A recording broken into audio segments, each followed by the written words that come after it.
he's responsible for capturing the sound of the band in a studio situation, or maybe not, it could be in a live setting. Ideally, you want to do it in a way that you keep the music as the prime focus and not let any of the technical aspects of the recording process get in your way. In other words, that's the main focus, is to capture the energy of that music. It entails setting up some microphones, picking the microphones that are appropriate for each instrument, the preamplifiers that you'll use, and then there's a console, and there's a chain of electronics that you'll use on the way to however you're going to record it, whether it's on analog tape or in a digital format to some hard drive. So it's the engineer's duty or job to capture the music, the sound of the band. I've always been involved with music ever since I was a kid. My father bought me a set of orchestra bells when I was 8, and ever since then I was always into music. I played in bands all through high school.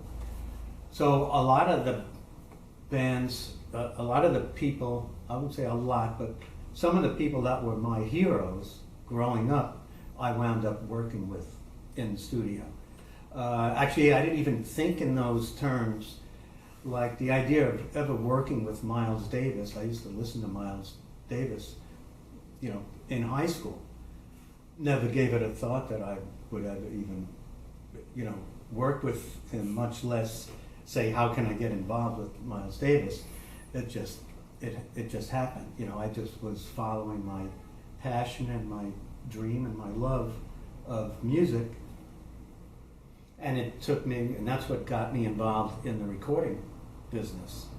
And from that, I wound up hooking up with people that I wouldn't even imagine ever working with. I remember waiting in Studio C at Record Plant, waiting for Jack Douglas, because we were going to do, we had a session we were going to do. We were going to start when he finished working with John just right down the hall in the mix room.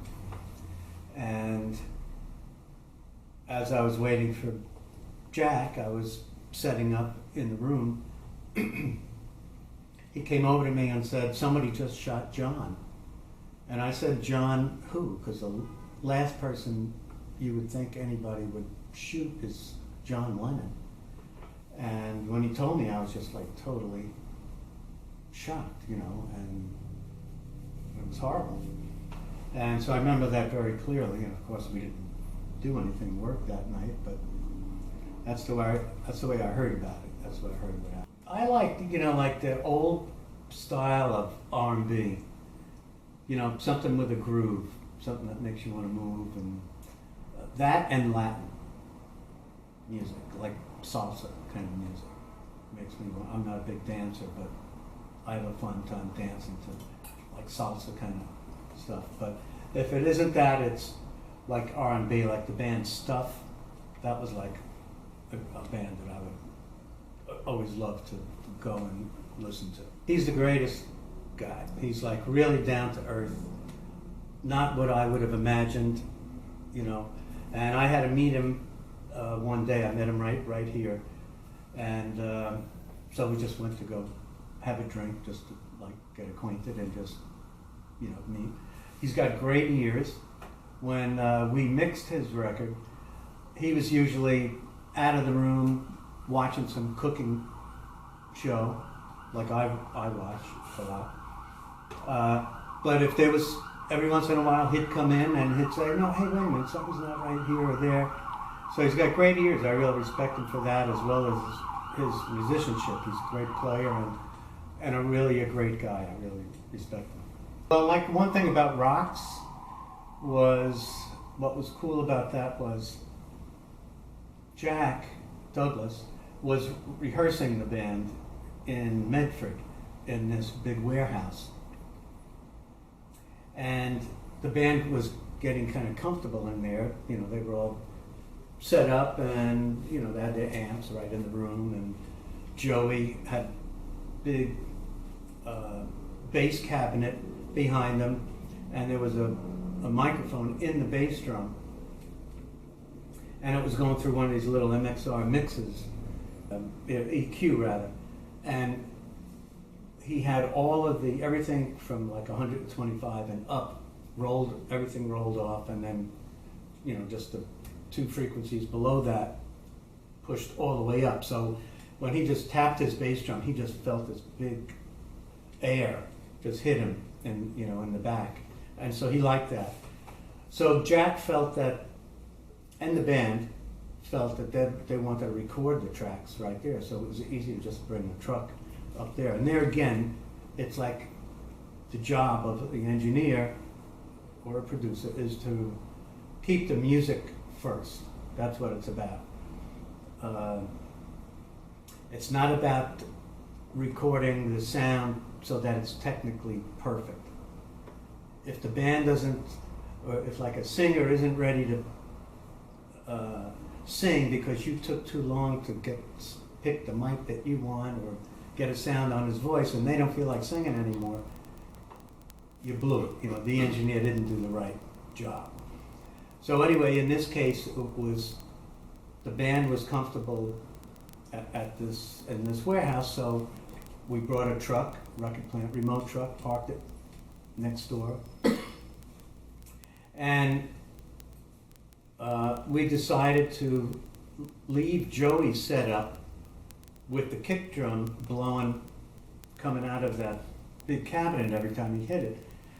Now theoretically, you know, for an engineer, you want to isolate things, you know, but you know, that isn't always the best thing. Leakage is what really makes for some magical recordings, whether it's classical or even, in this case, it's what made for the kick drum sound on rocks, because every time you hit the bass drum, the kick drum went everywhere, went in all the mics, and it made for like a really big, you know, fat kick drum sound, which we wouldn't have got with just 1 or 2 mics just in front of the bass drum. When in low frequencies don't really develop, you know, unless you have enough space for the waveform to really develop. And so these mics were further away that picked up the kick drum. And so that little bit of kick drum that went in all those other mics is what made for that bass drum sound. Well, we were all done recording. We were just mixing. The band wasn't even there. And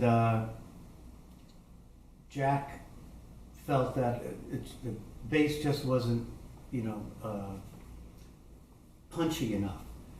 And he knew that I used to play vibes. And he says, what about you playing marimba on this? And I said, well, it would even be better if I played bass marimba. It would be closer, you know, sonically it would match the bass sound better. So we rented a bass marimba, took a few shots at it, and it worked. And the next time I saw Tom, at first I thought he was kidding, but he gave me a big hug, because he co-wrote that song, if I'm not mistaken. And it added, you know, if you don't know that there's a bass marimba there, you wouldn't think, you know, that there were 2 things playing that line. It just sounds like the bass. But it just, if you know it and listen for it, it does add that little extra bit of percussiveness on top of the bass to make it, to bring that line really home, brings it out. The first thing that comes out, it's not really a musical story, but it's a funny story. It's the first one that comes to mind. We used to have 3 different cue systems in Studio A at Record Plant, so that you can, depending upon what was punched up from inside the control room, you could talk to either everybody or, you know, pick who you wanted to talk to based on how you dialed up the talkback. DNV, the keyboard player, was on his own cue system. And everybody else, maybe with the exception of Patty, was on another cue. So for the fun of it, Jack says, dials into the band's cue and says, hey, there's something wrong with D&V today. He's talking to himself. And then quickly unpunched that cue and then punched up D&V's cue system and says, hey, D&V. So just as the whole band turned to look at D&V, talking to himself, he just lifts his head up and he goes, yes? Like this, like kind of like into the air, you know. And I guess you had to be there, you know, but it was a memorable moment. That's the first thing that comes to mind, besides it being, you know, very charismatic kind of, you know, Patty was always great, and she still is. So, I mean, it felt good. It was a Grammy nomination. Yeah. I've never really in the past, you know, thought in terms of, oh man, I wish I could get a Grammy. I never really thought in those terms. Although when this came up, you know, I was naturally happy and flattered and felt good. But that's kind of what I thought too. I said, well, it'd be strange that I'm getting nominated for this. It was something that, which I also produced with Krishna Das, and neither one of us thought it was like recorded several years before it was actually submitted to the Academy, because we didn't think it was that great. Then it was finally submitted, and then it was selected. So thought it was strange, you know, that it got nominated, but you know, appreciated it anyway. Cool. Well, some of the Aerosmith stuff, like when I first hooked up with those guys, not so much a particular song or a particular session. I just had the vibe and feeling that Aerosmith they were gonna do really well. That was like that was from Get Your Wings, which really didn't really take off until probably, I guess it was Toys in the Attic is what really propelled them. The musicians worrying about the stuff I should be worrying about. And what I mean by that is things. One is, maybe I shouldn't, I'm not going to play this line now, I'm going to do it later because it's going to leak into this mic, and, you know, worrying about technical stuff that, well, they're wrong about their analysis of, you know, why it's not going to be good. Lots of times it's that perfection, maybe that's not a good way to put it, but the unorthodoxness sometimes of a technique of recording is what makes it magical. For instance, leakage. I can give you an example, thing that comes to mind here. A friend of mine, great singer, great songwriter, asked if he could record a new song that he had written here, right here. And so he had an acoustic guitar, I just took that direct and gave him a mic and recorded it, and it was great. But then he said, okay, now let me redo the vocal, let me get a good vocal. And the first one was incredible. So I gave him the vocal, went through the whole process. Then we you know, took the time to do this new vocal until he liked it. Then I said, okay, let's hear the first one now. And it was like night and day difference. So that's kind of like, that's what I mean, like when musicians get involved in trying to make something technically perfect because they think that's the way it's supposed to be recorded. That's the technical way to do it. And, you know, and for me, because of all the years I've been doing this, I've found that isn't always it. it's about the music. It's not about, I could tell you a number of stories about how it's, about the music. I'll tell you a quick one. I was doing a session, it was like an R&B session, these three girls that sang together. Two of them were in one booth, the lead singer was in another booth, and then this was with strings and horns, everything live, all at once. And it was sounding amazing, you get goosebumps just listening. And the lead singer was just incredible, nailing it. And I looked over at the compressor that I had on the lead singer, and it was doing, by the book, totally wrong thing. It was just laying over there. It was like way overly compressed. So I my instinct was to go over and change it so it looked better. But in those first couple of steps, I stopped myself and reminded myself that just like 2 seconds ago, I was grooving and telling myself how great things are sounding. Why am I going to go over there because if something didn't look right? So I really learned a good lesson that day. But that's another instance. Somebody who's not an engineer, maybe it's the producer, will look and see something that's not right and say, oh, you got to change this, And so that's a pet peeve. And the other pet peeve is people beating a performance to death. That first one sometimes a lot of the times is the best. And they'll just try to make it perfect, but you can also take all of the feeling and it can wind up sounding sterile. Analog, I think, still sounds better. I don't miss cutting 2-inch tape to make edits. I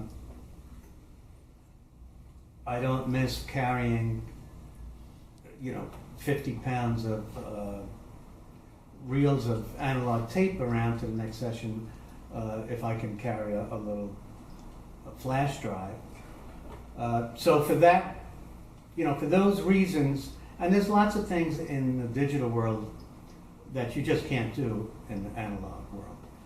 So, if when I can track and go through like a 2-inch analog and put like the bass and drums and then come right off the playback head and go into Pro Tools, that's a pretty good compromise. The idea of leaving it on analog and doing the rest of the overdubs on digital, theoretically makes sense. I feel that, when it comes time to mix, or the whole recording process it should be fun. And as far as mixing goes, I look at it as like painting a picture. And I want it to be easy, and I like to just be able to take the colors and just mix and have fun when it comes time to mixing. When you have some of that extra technical intricacies, sometimes that can take away from the fun you're having. And so ultimately the end result, usually comes from if everybody's having fun, usually you work your best and you're going to produce the best. So, in the theoretical world, I would say if it was all analog, it would sound better, but considering all these other things I mentioned, I welcome and I like the digital world. Well, the ones that are more notable would have been like Toys in the Attic and Rocks. I worked on a record called White Elephant in the late 60s and early 70s, made up of all the best studio musicians in town, which was really great. It had a lot of great spontaneous performances on it and some real magical moments. That was another one that's, never, got the recognition that it should have. However, it was just recently released again in Japan, just in the past 2 years. So it's still hanging in there, and real jazz aficionados know of this record. So that's another one. And there's an old Eddie Palmieri record called Harlem River Drive, which had a lot of magic and fire to it, and so there's been a good handful that I would like put up there. I couldn't say that there's one. Yeah. I'd say the answer to both of those is the same, and that's the digital world. To pick up a platform like, let's say, Pro Tools. You're able to do things in there that you couldn't do with analog. I don't mean to pick on Pro Tools, but I mean, just to use that as an example, any digital recording format. So you can do lots of things in there that you couldn't do with analog. You can fix things. When I remixed Toys in the Attic in surround, I don't know, 5, 7 years ago maybe, there was one little mistake in the orchestra that was on the original vinyl record. We were able to fix it in Pro Tools when we remixed it, because we transferred the original 16-track 2-inch to Pro Tools, and once we got it in there, we were able to go in and fix this one little, I think it was a little oboe thing. It was just a subtle little thing, but we were able to fix it. And also, by the same token, what I see is, I'll get stuff to mix, and there might be a guitar pass, and the engineer used 3 mics on the guitar, and I'll get them on 3 separate tracks.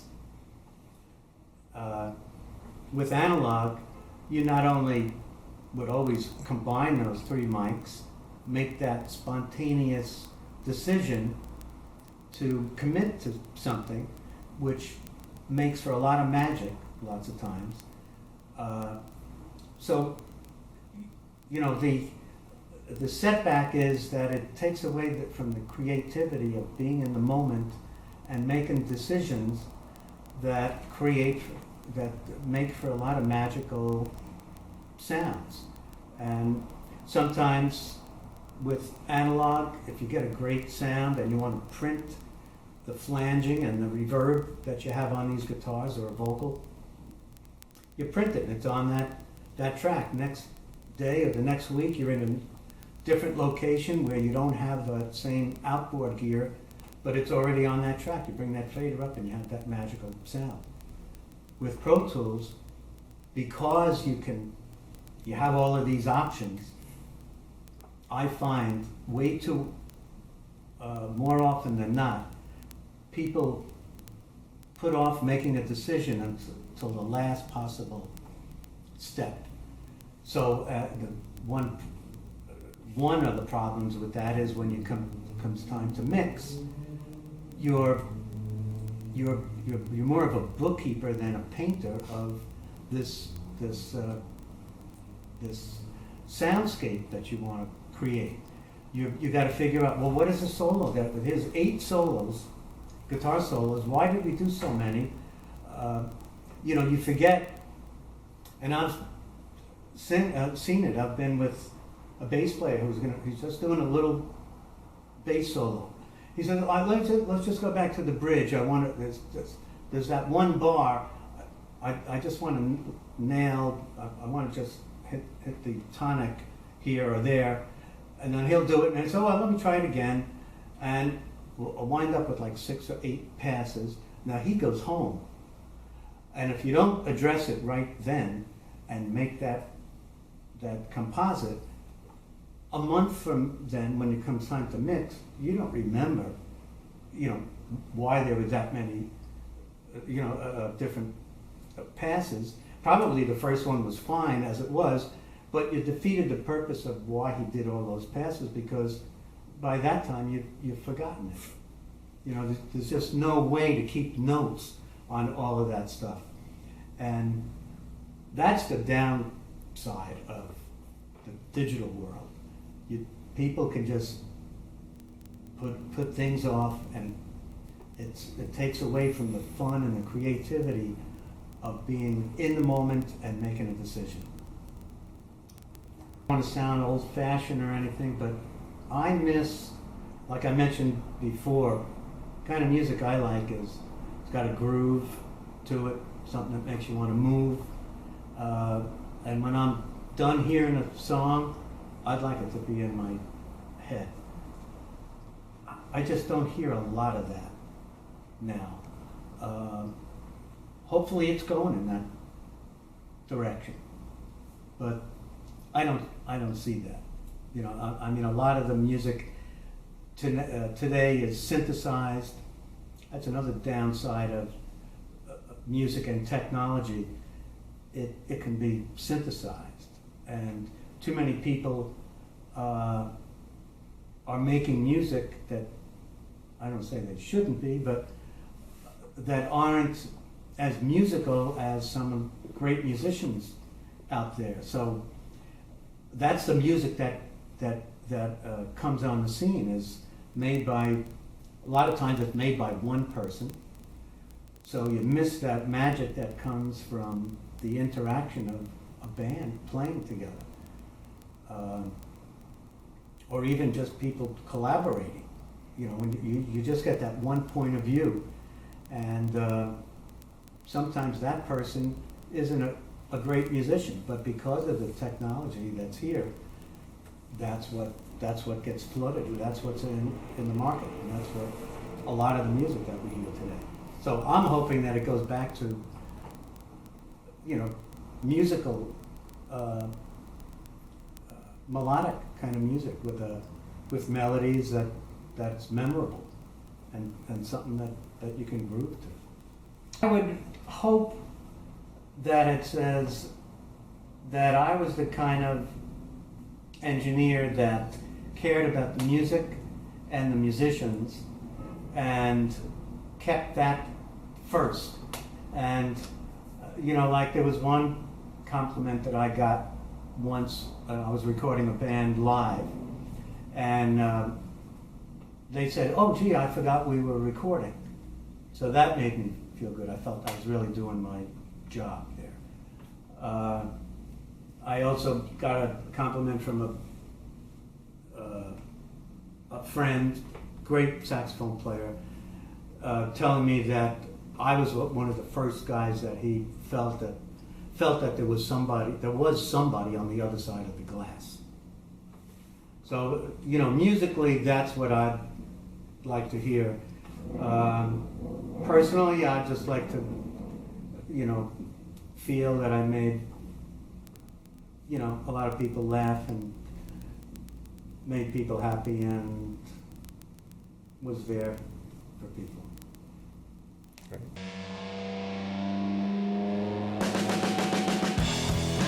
So excited to know that tomorrow you would leave this world. But you had the opportunity to write your own obituary. What would it say? If I was going to leave? Yeah, you were going to leave this world. Oh. But you had the opportunity. You don't want to use the word die. No, I don't. But